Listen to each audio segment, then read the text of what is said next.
शत्रुबुद्धि विनाशाय दीपज्योति नमोस्तुते। मौसमने જોઈને ફૂલો ન ખીલે એના ખીલવાથી મોસમ બદલાય। થેન્ક યુ, ધન્યવાદ। સંયુક્ત ઉપક્રમે આયોજિત ઝોન કક્ષાનું બાળ વૈજ્ઞાનિક પ્રદર્શન અને જિલ્લા કક્ષાનું સ્ટાર્ટિંગ પોઈન્ટ છે સમસ્યાની અનુભૂતિ થવી।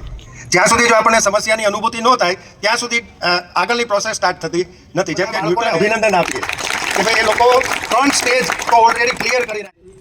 ખૂબ જ સુંદર અને ઉમદા બનાવવા માટેનો જે પાયો છે વિજ્ઞાન, એ વિજ્ઞાનના પ્રદર્શન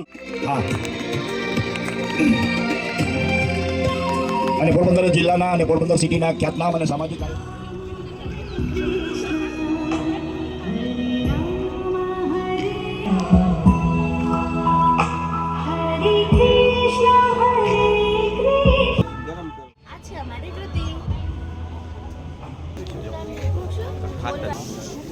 નમસ્તે, શ્રી વસાવડી પેશન્ટ શાળા કેશોદની હું સવનિયા પ્રિયાંશી નટુભાઈ અને હું ભરડા દેવાંગી પરેશભાઈ।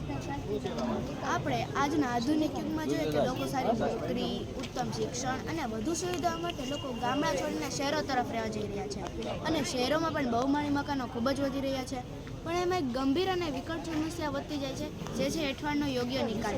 પ્રત્યેક ઘરોમાં રોજ ઉત્પન્ન થતો ભોજન કચરો અને અન્ય ભીનો સૂકો જૈવિક કચરો એ પ્રદૂષણનું મહત્વનું કારણ છે। કચરો યોગ્ય રીતે સંભાળવામાં ન આવે તો ગંદકી, દુર્ગંધ, મચ્છરો તેમજ રોગચાળો વધે છે। સાથે સાથે વન ટાઈમ યુઝ પ્લાસ્ટિકનો ઉપયોગ વધવાથી સ્વચ્છતા સંબંધિત પડકારો વધુ કઠિન બની રહ્યા છે। હવે આપણને આગળની માહિતી દેવાંગીબેન આપશે। એટલે અમારો ઉદ્દેશ્ય છે કે ઘરેલું જૈવિક કચરાનું સંચાલન કરવું, રહેણાંક વિસ્તારને સ્વચ્છ રાખવો, મેન્ટેનન્સ ખર્ચમાં ઘટાડો લાવવો તેમજ કમ્પોસ્ટ ખાતરનું પ્રમાણ વધવું। પ્રિયાંશીબેનને કહીએ કે આ પ્રોજેક્ટ સમજાવે। તો ચાલો હવે આ કૃતિને આપણે સમજીએ। આ જે કિચનનો વોશિંગ એરિયા ત્યાં અમે પાઇપલાઇન આપેલી, આ પાઇપલાઇન દ્વારા હેઠવાડ છે એ નીચે ખાડામાં આવે છે। પાઇપલાઇન સ્મૂધ અને સ્લોડ હોવાથી કચરો ક્યાંય અટક્યા વિના ખાડામાં આવે છે।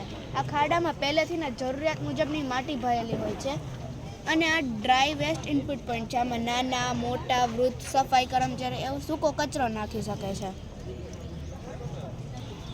હવે આપણે દેવાંગીબેનને કહીએ કે આની મિક્સિંગ પ્રોસેસ સમજાય। પહેલેથી જ ચકરડી અથવા મિક્સર રાખેલું હોવાથી આ જ્યારે ચકરડી ફરશે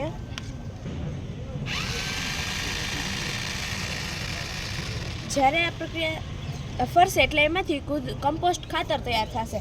જ્યારે આ પ્રક્રિયા ચાલુ હશે ત્યારે તેમાંથી નોર્મલ ગેસ ઓકે પહેલાં એક વાત છે ને મિસ થઈ ગઈ છે, પહેલાં એ સમજાવી દઈએ પછી આગળ વધશું। ઓટોમેટિક સિસ્ટમ પ્રમાણે આ કામ થશે। આ ખાડો ભરાઈ જશે એટલે ઓટોમેટિક આ ખાડો ખુલી જશે અને જ્યારે આ ખાડો ભરાઈ જશે ત્યારે ઓલો ખાડો ખુલી જશે અને જ્યારે આ ખાડો ભરાતો હશે ત્યારે આમાં કમ્પોસ્ટ પાકી ગયું હશે। પછી આપણે એને સક્શનની મદદથી ખેંચીને ટ્રેક્ટરમાં જવા દઈશું। પાછી આમાં માટી અડધો ખાડો ભરાઈ જાય ત્યાં સુધીની માટી નાખી અને પાછો આમાં હેઠળ ચાલુ થઈ જશે।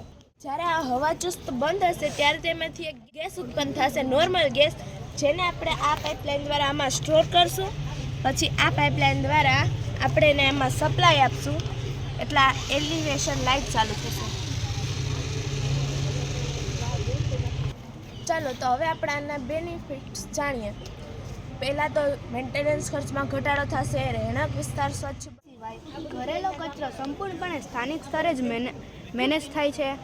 ઓટીયુપી પ્લાસ્ટિકનો ઉપયોગ નોંધપાત્ર ઘટે છે। પોલ્યુશન, સ્મેલ, મસ્કીટોસ જેવી મુશ્કેલીઓમાં પણ ઘટાડો થાય છે। ઉચ્ચ ગુણવત્તાવાળું ઓર્ગેનિક કમ્પોસ્ટ મળે છે। પર્યાવરણને અનુકૂળ, સ્વચ્છ અને ટકાઉ સિસ્ટમ રહે છે અને કમ્પોસ્ટ વેચાણની મેન્ટેનન્સની ખર્ચમાં પૂર્તિ થાય છે।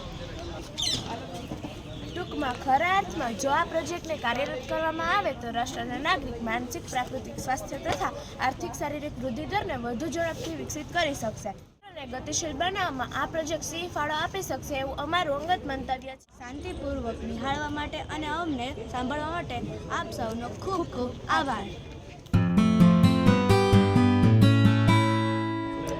આજની આ ગંભીર અને વિકટ સમસ્યા માટે અમે જે એક નાનો વિચાર અને આ પ્રોજેક્ટ રજૂ કરેલો છે, જો તમે અમારા વિચાર અને પ્રોજેક્ટ સાથે સહમત હોય તો સમર્થન બદલ અમારા વિડીયોને લાઈક અને સબસ્ક્રાઈબ જરૂર કરશો.